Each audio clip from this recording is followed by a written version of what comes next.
Bakıya yağış yağır və biz hamımız yenə də eyni vəziyyətdəyik. 1 il əvvəl, 2 il əvvəl, 3 il əvvəl də necə idi, elə də Bakı olduğu kimi qalır və hətta nəinki Bakı, kənar vəziyyətdə, Bakı ətrafı rayonlarda bu vəziyyətdədir. Amma söhbət Bakıdan düşmüşkən, niyə biz Bakıda hər il deyərdim qarşılaşdığımız, elə hər gün qarşılaşdığımız bu vəziyyətin təkrar şahidi olmağa məcburuq? Bax, körpülər tikilib, ətrafı göldür, tunellər bərbad vəziyyətdə olur və yaxud da ki, küçələri su basması siz məndən yaxşı bilirsiniz. Mən bu dəqiqə deyim, şərh yazın, videolar göndərin. Hər yer bu vəziyyətdədir. Çox uzağa getmək, Yasamal, Binəqədi, Nəsimi və digər rayonların ərazilərinə gündədir. Çəkilən yeni asfaltların ərazilərində əməlli başlı, belə deyək də, kiçik gəmilər sürmək mümkündür. O qədər, yəni orada dərinliyi olan gölməçələr əmələ gəlib. Bunun səbəbi düzgün yol infrastrukturunun olmamasıdır. Bunun səbəbi yağış sularının ötürücüsünün olmamasıdır. Ağacların dibini betonlayan, ağacların dibini asfaltlayan o şəxslər, bəs yaxşı, bu asfaltı çəkəndə bura bir drenaj xətti çəkmək lazım deyildimi?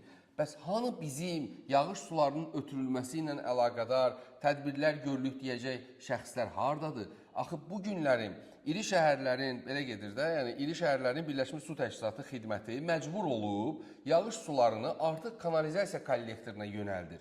Amma biz bilməliyik ki, kanalizasiya kollektoruna yağış sularının yönəldilməsi o kollektorun yüklənməsi ilə nəticələnəcək. Mənim yadımdadır, bir zamanlar yağış sularının ötürülməsi ilə bağlı, hətta deyirdilər, kredit ayrılacaq, iş gördülər, şəhərin bir hissəsini qazdılar, tökdülər, yenə qaldı elə göy Xəzərə yönəldəcəkdilər. Hanı bu məsələlər? Hara getdi bu işlər? Yoxdur. Bəs yaxşı, bu Azəravtayol yol çəkir, şəhər icra hakimiyyətləri də yol çəkir, bələdiyyələr də yol çəkir. Hamı ümumiyyətlə ərazisində asfalt çəkilsin deyəndə xoşbəxt olurlar. Niyəsini siz məndən yaxşı bilirsiniz. Asfalt çəkilişi söhbəti gələndə hamı onun üçün mübarizə aparır o strukturlar ki, tək onun ərazisində asfalt çəkilsin. Azəravtayol çəkəndə hətta icra hakimiyyətlərinin qanı qaralır. Onlar öz balanslarında olan yolu çəkmək istəyirlər. Məqsəd bəllidir, nə üçündür bu? Bəs yaxşı, heç olmasa bu yolu çəkəndə düzgün çəkin. Axı sizin çəkdiyiniz yollar, Azəravtayolun da çəkdiyi yollar o vəziyyətdədir bir çox ərazilərdə.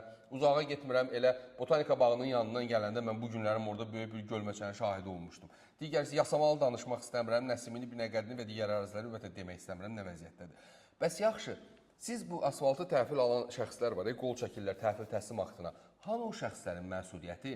Körpülərin ətrafında indi o çoxdan tikilib də, ömrü boyu orada göllər əmələ gəlir.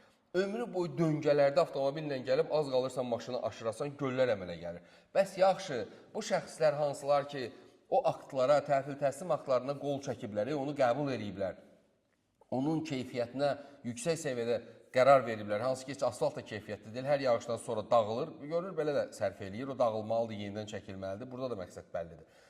Bəs yaxşı, necə olacaq bunun axırı? Kimi cəzalandırıblar indiyənə qədər bununla bağlı? Nə olub, necə olacaq? Yəni, belə mi davam eləyəcək? Biz elə hər gün biz bundan danışacağıq, hər yağış yağanda biz belə faciə vəziyyət yaşayacağıq. Yenə deyirəm, bu günlərim, bu yağış sularının artıq kanalizasiya kollektorlarına yönəldilməsi belə böyük problem yaradacaq bizlərə. Heç olmasa o sistem bir təhər işləyir, qoyun işləsin. Bu drenaj xətti çəkən yox, su ötürücüsü yox. Hətta mənim yadımdadır, bölgələrdə su ötürücülərin üstündə obyektlər belə tikiblər. Bunların qarşısını almaq lazımdır ki, getdikcə, bax biz hər adi xırda bir yağışdır da, bu nə normadan artıq yağan yağış deyil, belə deyirdilər. Nə bu tuneldə qapısını bağlamalı olduğumuz yağışdan deyil də, deyirlər tunelin ağzını bağlayın, su gəlməsin. Nəsə eləmək lazımdır və bu bizim üçün, bizdən sonraki nəsil üçün də problem olaraq qalır və qalacaq da. Drenaj xətti çəkməyən, su ötürücüsünü həyata hazırlamayan, asfaltı bərbad çəkən şəxslər kimlərdirsə, onları cəzalandırmaq lazımdır. Necə ki, asfalt çəkirəm deyəndə gözləri işıldayır, bax elə o parlaq gözlərinlə bərabər gözlərini daha yaxşı açıb bu yolu düzəltmək lazımdır. Ayıbdır və bu cəmaat da yazıqdır. İncitmək lazım deyil insanları.